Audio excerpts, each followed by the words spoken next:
1965년 만약 여러분이 $10,000를 S&P 500 지수에 장기 투자했다면 지금쯤 약 $300만 안팎 자산이 되어 있을 겁니다. 훌륭한 수익률이죠. 하지만 같은 돈을 원론 버핏이 이끄는 버크셔 해서웨이에 맡겼다면 결과는 완전히 달라집니다. 그 돈은 수천만 달러 규모로 불어났을 가능성이 큽니다. 시장 평균을 훨씬 뛰어넘는 장기 복리의 힘을 상징하는 성과입니다. 이것이 바로 우리가 워런 버핏을 투자의 신 오마하이 현인이라 부르는 이유죠. 그의 말과 행동은 여전히 전 세계 투자자들의 판단 기준이 됩니다. 그런데 최근이 투자의 대가 가보내는 신호가 심상치 않습니다. 직접적으로 2026년에 위기가 온다고 말한 적은 없지만 그의 포트폴리오 변화와 반복해서 강조하는 원칙들은 마치 다가올 폭풍을 가리키는 나침반처럼 한 방향을 향하고 있습니다. 도대체 무슨 일이 벌어지고 있는 걸까요?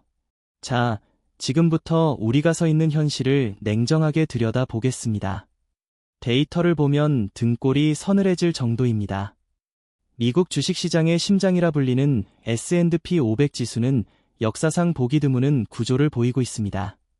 상위 10개 기술 기업, 우리가 잘 아는 애플, 마이크로소프트, 엔비디아 같은 기업들이 지수 전체에서 차지하는 비중이 약 36%에 육박합니다. 이는 2000년 닷컴버블 붕괴 직전과 역사적으로 유사한 수준의 집중도입니다. 소수의 거인이 시장 전체를 떠받치고 있는 매우 아슬아슬한 구조인 셈이죠. 만약 이 거인 중 하나라도 휘청인다면 시장에는 어떤 일이 벌어질까요? 이게 끝이 아닙니다. 더 거대한 시한폭탄이 우리 발밑에서 조용히 똑딱거리고 있습니다. 바로 미국 정부의 빚입니다. 미국의 연방부채는 현재 국가 전체가 1년 동안 벌어들이는 모든 돈, 즉 GDP의 120%를 넘어섰습니다. 이건 역사상 최고 수준입니다. 나라의 경제 규모보다 빚이 더 많다는 뜻이죠. 상상해보세요. 여러분의 연봉보다 카드빚이 더 많은 상황과 같습니다. 이 빚을 언제까지 감당할 수 있을까요? 이렇게 시장은 소수의 기술주의 모든 것을 건도박판처럼 변해버렸고 경제 시스템의 기반은 사상 최대의 빚더미 위에 서 있습니다. 이런 불안한 상황 속에서 60년 넘게 시장의 온갖 위기를 겪어내고 살아남은 워런 버핏의 지혜가 그 어느 때보다 절실하게 필요한 이유입니다. 하지만 오늘 이 영상은 단순히 버핏의 유명한 투자 원칙 4가지를 나열하고 끝내는 그런 뻔한 이야기가 아닐 겁니다. 그건 너무 쉽고 사실 지금 우리에겐 큰 도움이 되지 않습니다. 대신 우리는 훨씬 더 깊은 곳으로 들어갈 겁니다. 첫째, 버핏의 철학이 지난 수십 년간 어떻게 진화해왔는지, 특히 그가 왜 자신의 원칙을 깨고 애플에 100조 원이 넘는 돈을 투자했는지 그 비밀을 파헤칠 겁니다. 둘째, 버핏의 원칙이 가진 명백한 한계와 시장의 비판을 정면으로 다룰 겁니다. 그의 방식이 지금 이 시대에도 정말 유효한 걸까요? 그리고 마지막으로 가장 중요한 것이 모든 분석을 바탕으로 워런 버핏처럼 하루 종일 기업 보고서를 볼 수 없는 우리 같은 평범한 투자자들이 당장 무엇을 준비하고 실천해야 하는지 가장 현실적인 액션 플랜을 제시해 드릴 겁니다. 자, 그럼 지금부터 투자의 신이 우리에게 보내는 경고, 그 첫 번째 장을 시작하겠습니다. 도대체 무엇이 시장을 이렇게 비성적으로 만들었을까요? 모든 거품의 근원을 찾아 첫 번째 여정을 떠나보겠습니다. 우리가 마주한 이 기한 시장, 이 비성적인 과열의 진원지는 어디일까요? 많은 분들이 탐욕 때문이라고 쉽게 말하지만 그건 절반만 맞는 이야기입니다. 사실 지금 시장을 움직이는 건 개인의 심리를 넘어선 훨씬 더 거대하고 구조적인 2개의 힘입니다. 첫 번째 힘은 바로 패시브 투자의 역설입니다. 자, S&P 500 지수를 추종하는 인덱스 펀드. 네, 다들 한 번쯤 들어보셨고 아마 투자하고 계신 분도 많을 겁니다. 비용도 저렴하고 시장 평균을 따라가니 장기적으로는 가장 현명한 투자법 중 하나로 알려져 있죠. 그런데 만약 거의 모든 사람이 똑똑한 선택을 한다면 무슨 일이 벌어질까요? 여기에 바로 역설이 숨어 있습니다. 상상해보세요. 수십조 원의 돈이 인덱스 펀드라는 거대한 강으로 흘러들어옵니다. 이 강물은 어떤 기업이 훌륭한지, 어떤 기업이 고평가되었는지 전혀 신경 쓰지 않습니다. 그저 SP500이라는 지도에 따라 기계적으로 흘러갈 뿐이죠. 지도의 가장 큰 부분을 차지하는 애플, 마이크로소프트, NDI 같은 거대 기업들에게는 더 많은 강물이 자동으로 흘러들어갑니다.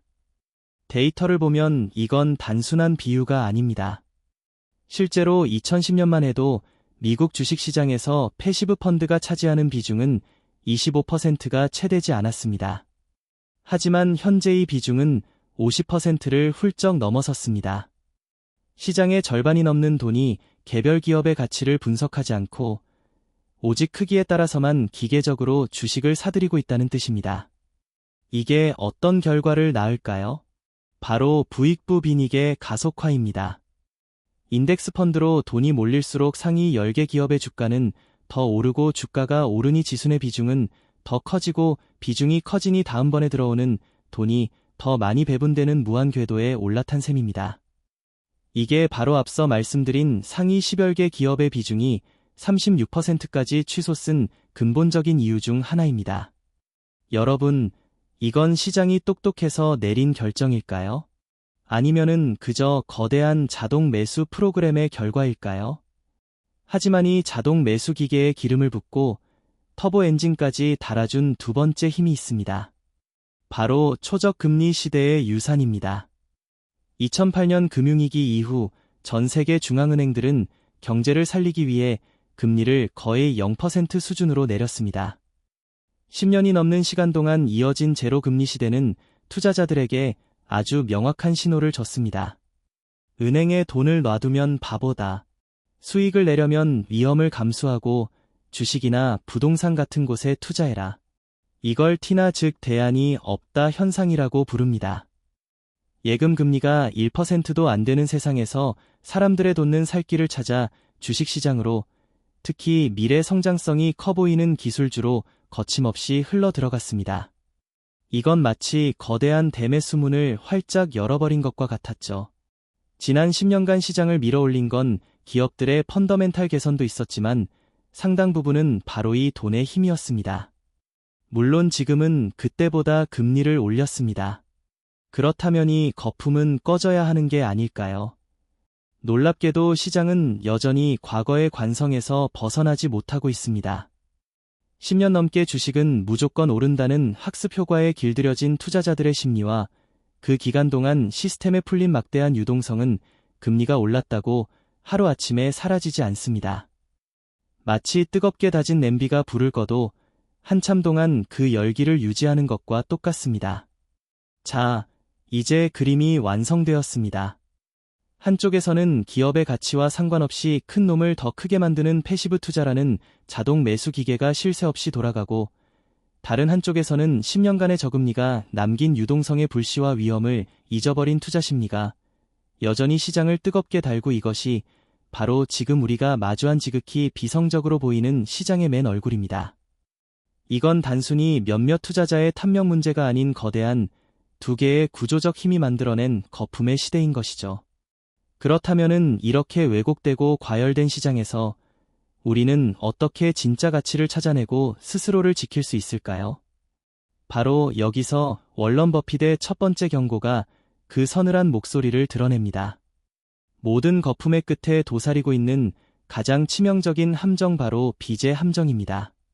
자, 우리가 흔히 빚이라고 하면은 정부 부채나 가계 부채를 떠올리지만 지금 가장 위험한 경고등은 주식시장 내부에서 켜지고 있습니다. 바로 신용자라는 이름의 빚입니다. 이건 투자자들이 증권사에서 돈을 빌려주식에 투자하는 일종의 레버리지 투자입니다. 시장이 좋을 땐 수익을 극대화하지만 하락장에서는 모든 것을 잃게 만드는 양날의 검이죠. 데이터를 보면 상황은 훨씬 심각합니다. 2025년 말 현재 미국 주식시장의 신용자 잔고는 9억 달러, 우리 돈으로 1,000조 원을 넘어섰습니다. 이게 어느 정도냐면 모든 것을 재더미로 만든 2000년 닷컴버블 붕괴 직전, 그리고 전 세계를 공포로 몰아넣었던 2008년 금융위기 직전과 맞먹는 수준입니다. 역사는 반복되지 않을지 몰라도 그 패턴은 놀라울 정도로 비슷하게 흘러가고 있습니다. 이건 마치 거대한 쟁 게임과 같습니다. 투자자, 기업, 정부할 것 없이 모두가 빛이라는 블록을 아슬아슬하게 빼서 더 높은 탑을 쌓아 올리고 있는 거죠. 작은 충격 한 번에 이 모든 것이 와르르 무너져 내릴 수 있는 그야말로 살얼음 판을 걷고 있는 셈입니다. 그렇다면은 이처럼 비드로 쌓아 올린 모래성 위에서 우리는 어떻게 살아남아야 할까요? 여기에 대한 버핏의 대답은 놀라울 정도로 단순하지만 그 안에 모든 지혜가 담겨 있습니다. 바로 그의 제일 런칙, 주식을 사지 말고 사업을 사라입니다. 이게 무슨 뜻일까요? 대부분의 사람들은 주식 투자를 컴퓨터 화면에 깜빡이는 숫자나 오르내리는 그래프를 사고파하는 행위라고 생각합니다. 하지만 버핏의 주식은 그저 종이 쪼가리가 아닙니다. 그에게 일주의 주식은 실제 세상에서 제품을 만들고 서비스를 제공하며 돈을 버는 사업의 소유권 그 자체입니다. 주가 차트의 붉은색과 파란색 막대기 뒤에 무엇이 있는지 생각해 보신 적 있으신가요? 그 뒤에는 수만 명의 직원들이 땀 흘려 일하는 공장이 있고 밤새워 새로운 기술을 개발하는 연구소가 있으며 전 세계 소비자들과 연결된 물류망이 있습니다. 버핏은 바로 이 사업의 본질을 보라고 말합니다. 그리고 그가 사업을 볼 때 가장 중요하게 생각하는 것이 바로 경제적 해자입니다. 해자가 깊고 넓을수록 적의 침입으로부터 성을 안전하게 지킬 수 있듯이 경제적 해자가 튼튼한 기업은 치열한 경쟁 속에서도 오랫동안 높은 수익을 유지할 수 있습니다. 버핏이 1988년 코카콜라에 10억 달러 이상을 투자했을 때 그는 단순히 설탕물을 만드는 회사를 산 것이 아니었습니다.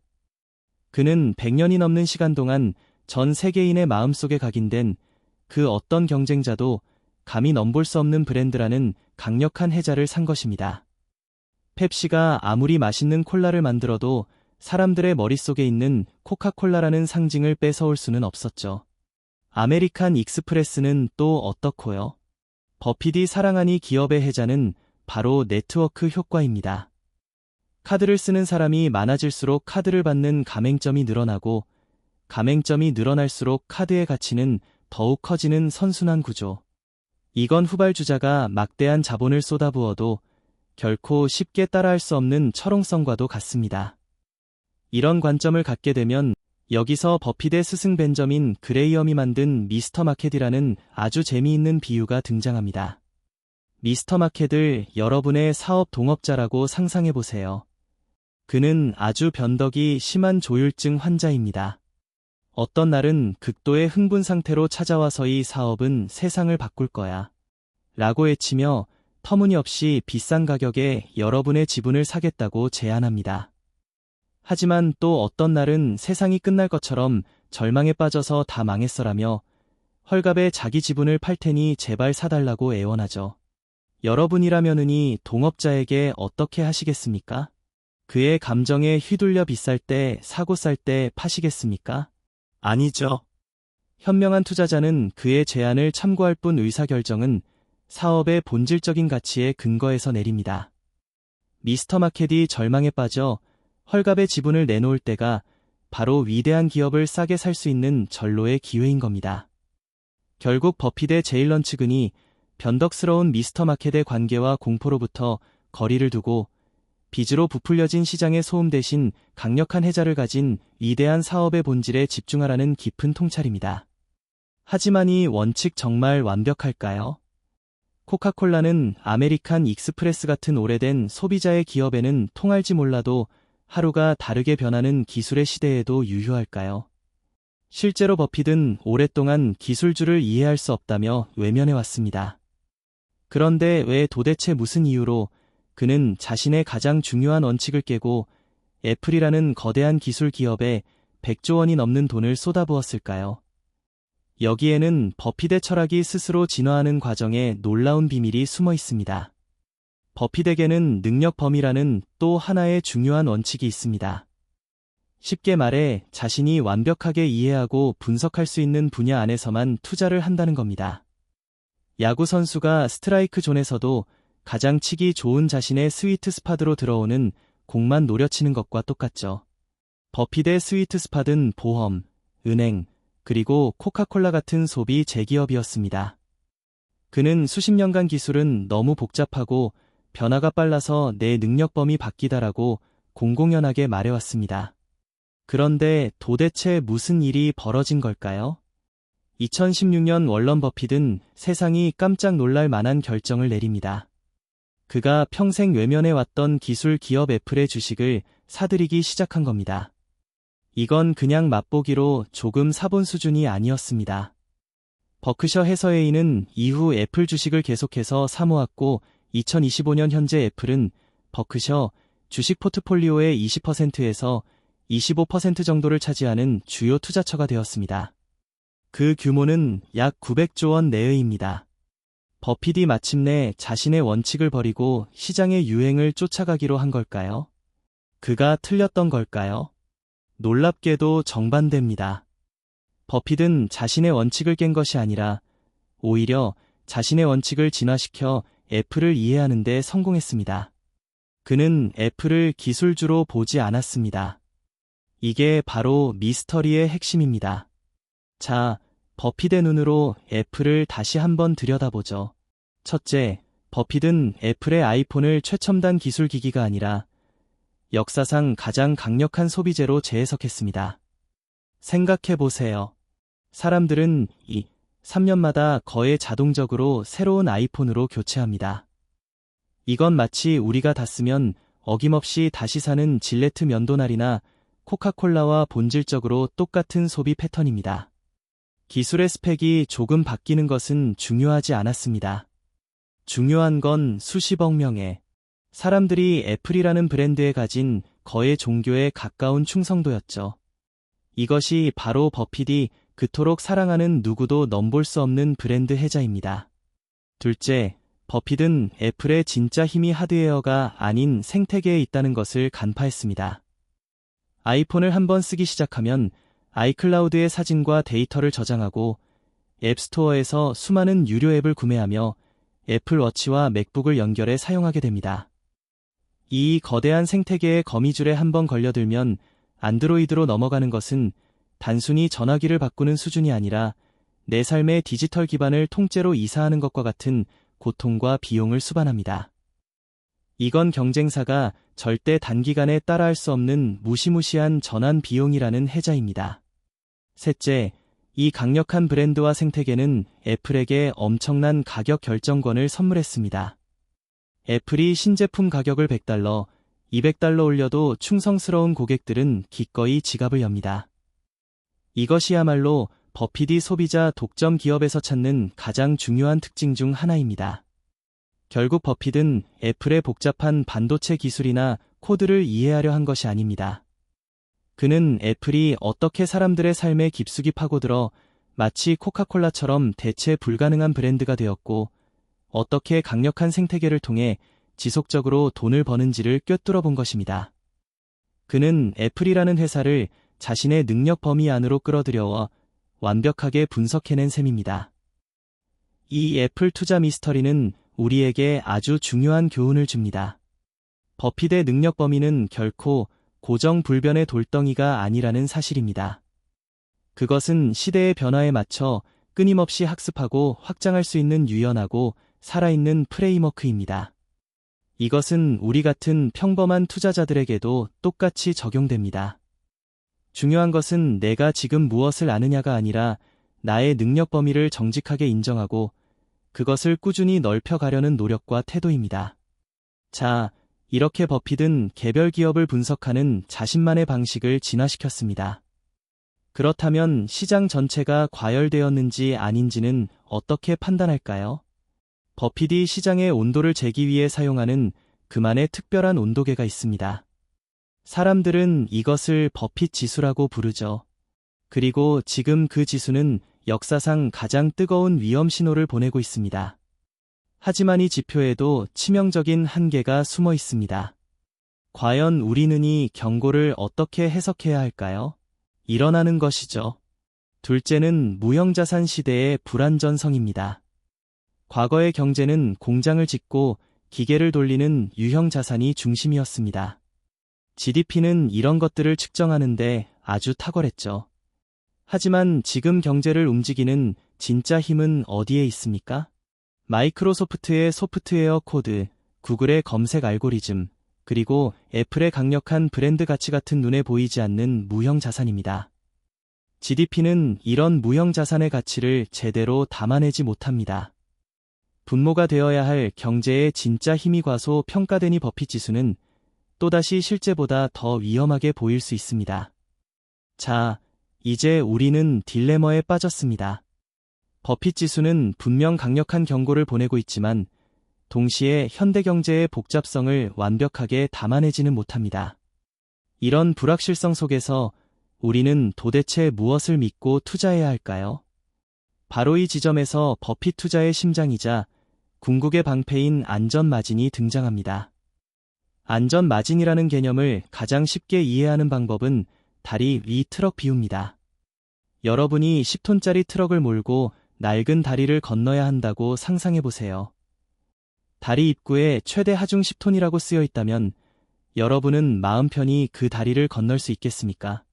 아마 아닐 겁니다. 하지만 만약 최대 하중 20톤이라고 쓰여 있다면요. 그때는 안심하고 건널 수 있겠죠. 이때 10톤과 20톤의 차이, 즉 10톤의 여유분이 바로 여러분의 생명을 지켜주는 안전마진입니다.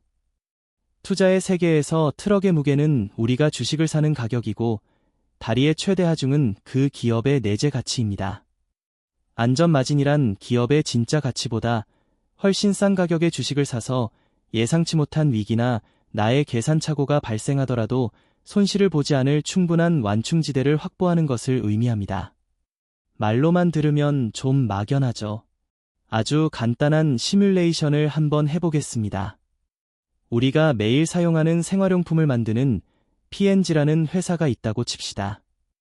이 회사의 강력한 브랜드와 꾸준한 현금 흐름을 분석해보니 한 주당 내재 가치가 약 $200라는 결론이 나왔다고 가정해보죠. 이게 바로 다리의 최대 하중입니다. 그런데 어느 날 시장 전체에 공포가 덮쳐서 사람들이 주식을 마구 던지기 시작합니다. 그 결과 P&G의 주가가 $140까지 폭락했습니다. 이게 바로 우리가 사려는 가격 즉 트럭의 무게입니다. 이때 어떤 일이 벌어지나요? $200짜리 가치를 $140에 살 수 있게 된 겁니다. 주당 $60 즉 30%의 안전 마진이 생긴 거죠.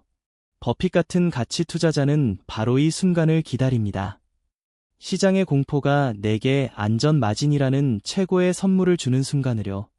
결국 버핏 지수의 경고와 그 한계가 우리에게 가르쳐주는 것은 미래를 정확히 예측하려는 시도가 얼마나 부질없는가 하는 점입니다. 시장이 고점인지 아닌지 버핏 지수가 맞는지 틀리는지를 두고 논쟁하는 것보다 훨씬 중요한 건 어떤 상황이 닥쳐도 나를 지켜줄 수 있는 충분한 안전 마진을 확보했는가입니다. 하지만 여기서 우리 같은 평범한 투자자들은 아주 솔직한 질문 하나에 부딪힙니다. 알겠다. 그런데 P&G의 내재 가치가 정말 $200인지 그걸 내가 어떻게 계산하라는 말인가? 버핏처럼 하루 종일 기업 보고서를 파고들 수 없는 우리는 이 위대한 원칙을 그저 교과서 속 이야기처럼 바라만 봐야 하는 걸까요? 만약 우리가 버핏처럼 계산할 수 없다면 버핏처럼 투자하는 건 애초에 불가능한 걸까요? 여기서 많은 사람들이 길을 잘못 듭니다. 계산을 못하니 더 자주 사고 팔아야 한다. 기회를 놓칠까 봐 빨리 움직여야 한다는 쪽으로 말이죠. 하지만 월런 버핏의 대답은 정반대였습니다. 그는 계산법보다 먼저 행동 자체를 제안했습니다.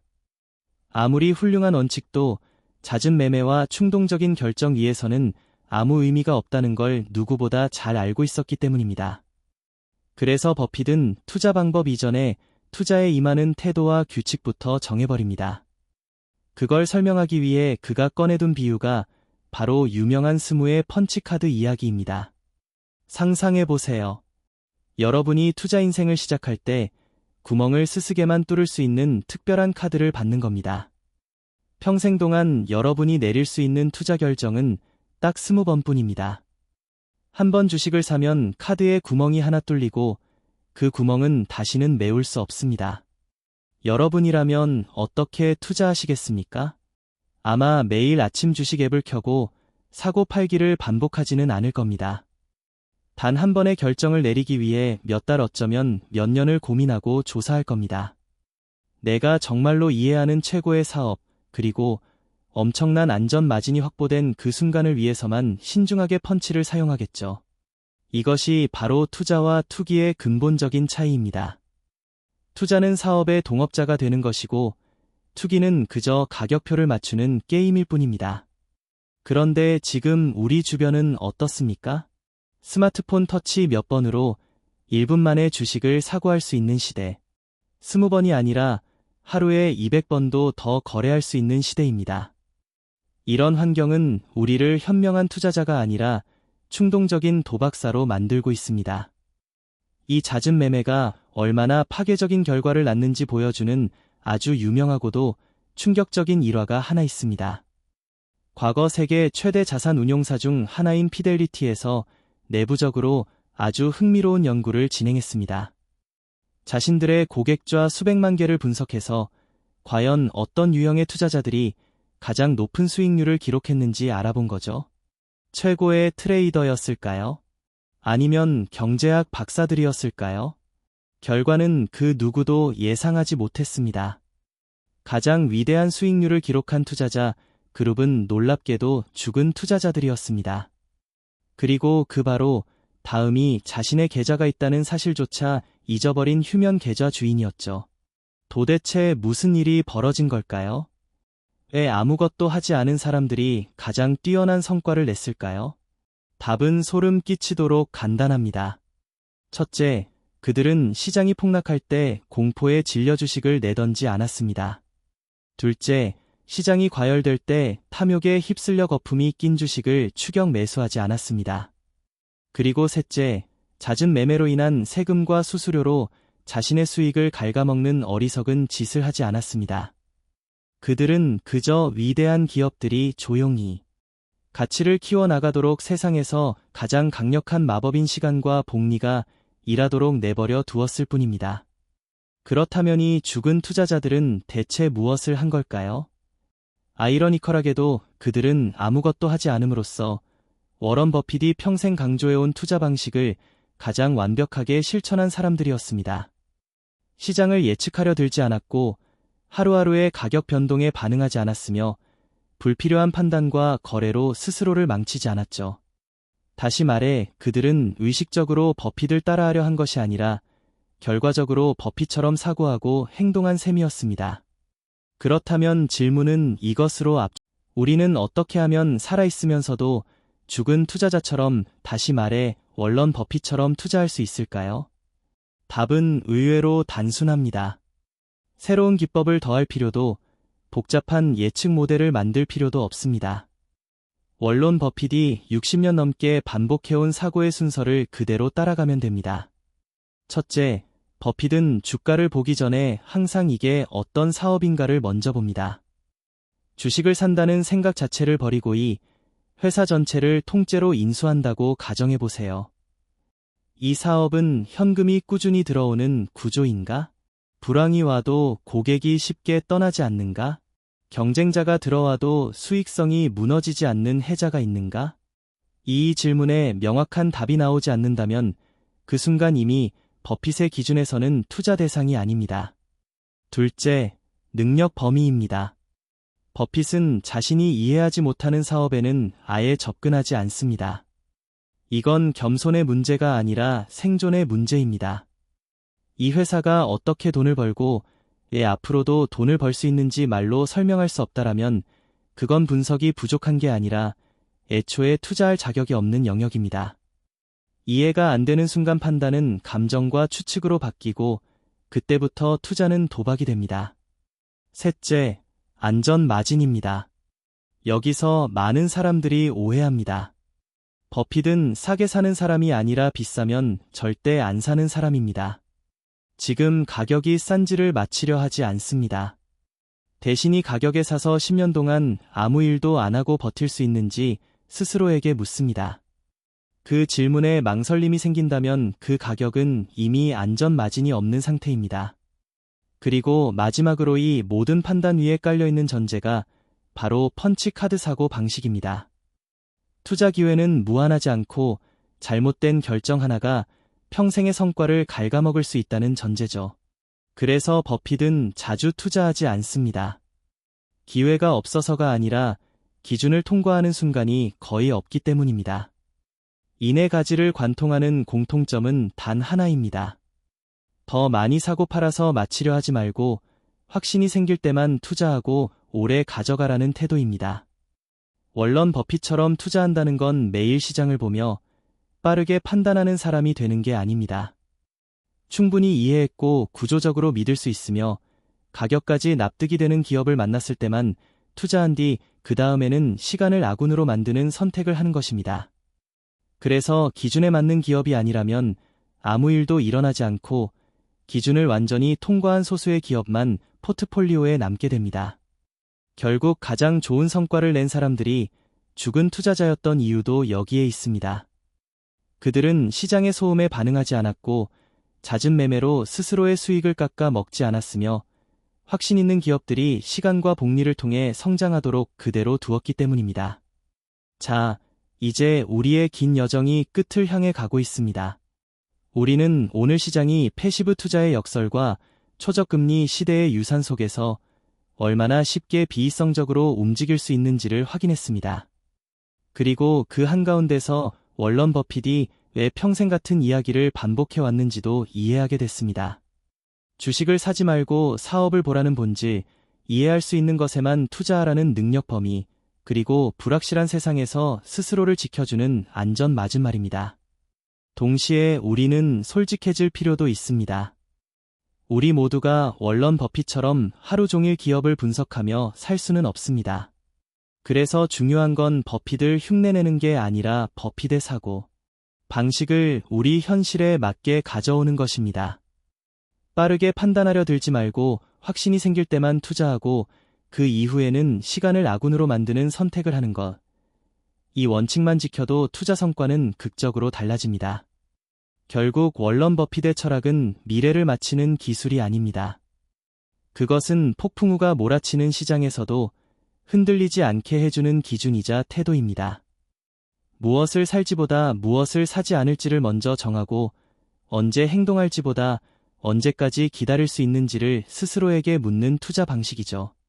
그래서 투자의 성공은 특별한 재능이 아니라 감정을 통제하고 원칙을 지킬 수 있는 인내심에서 나옵니다. 이제 여러분의 스스무개의 펀치 카드를 떠올려 보십시오. 그 카드는 자주 쓰라고 있는 게 아니라 정말 확신이 들 때만 쓰라고 있는 것입니다. 첫 번째 펀치를 어디에 쓸지보다 더 중요한 건 쓸 필요 없는 펀치를 얼마나 많이 참아낼 수 있느냐입니다.